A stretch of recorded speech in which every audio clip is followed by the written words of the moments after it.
ನಮಸ್ಕಾರ. ಎಲ್ಲ ಸಹೃದಯ ವೀಕ್ಷಕರಿಗೆ ನಮಸ್ಕಾರ. ಇವತ್ತಿನ ಕವನ ಬೂದಿ ಮೇಲಿನ ಕೆಂಡ ನನ್ನ ನೀತಿ. ಇವತ್ತಿನ ಕವನದ ಶೀರ್ಷಿಕೆ ಬೂದಿ ಮೇಲಿನ ಕೆಂಡ ನನ್ನ ನೀತಿ. ಆಸೆಯೇ ದುಃಖಕ್ಕೆ ಮೂಲವೆಂದು ತಿಳಿದು ಮತ್ತೆ ಅದರ ಹಿಂದೆ ಓಡಿದನು.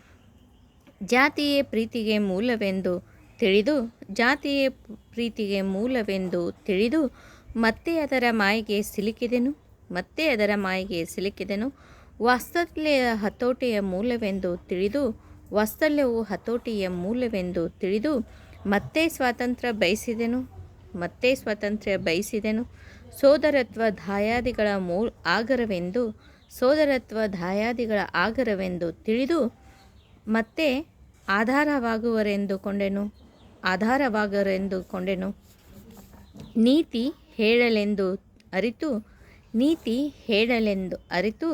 ಆದರ್ಶದ ಮಾರ್ಗವನ್ನು ಹೊಕ್ಕೆನು. ಕಾಲವೇ ಎಲ್ಲದಕ್ಕೂ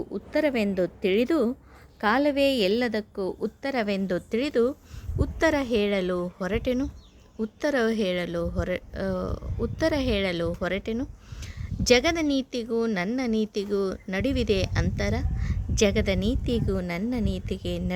ಅಂತರ. ಬೂದಿ ಮುಚ್ಚಿದ ಕೆಂಡ ಜಗದ ನೀತಿ. ಬೂದಿ ಮೇಲಿನ ಕೆಂಡ ನನ್ನ ನೀತಿ. ಕೇಳಿದಂತಹ ಎಲ್ಲ ಸಹೃದಯ ವೀಕ್ಷಕರಿಗೆ ಅನಂತ ಧನ್ಯವಾದಗಳು. ಮತ್ತೆ ಮುಂದಿನ ಕವನದೊಂದಿಗೆ ತಮ್ಮೊಂದಿಗೆ ಭೇಟಿಯಾಗ್ತೀನಿ. ಧನ್ಯವಾದಗಳು.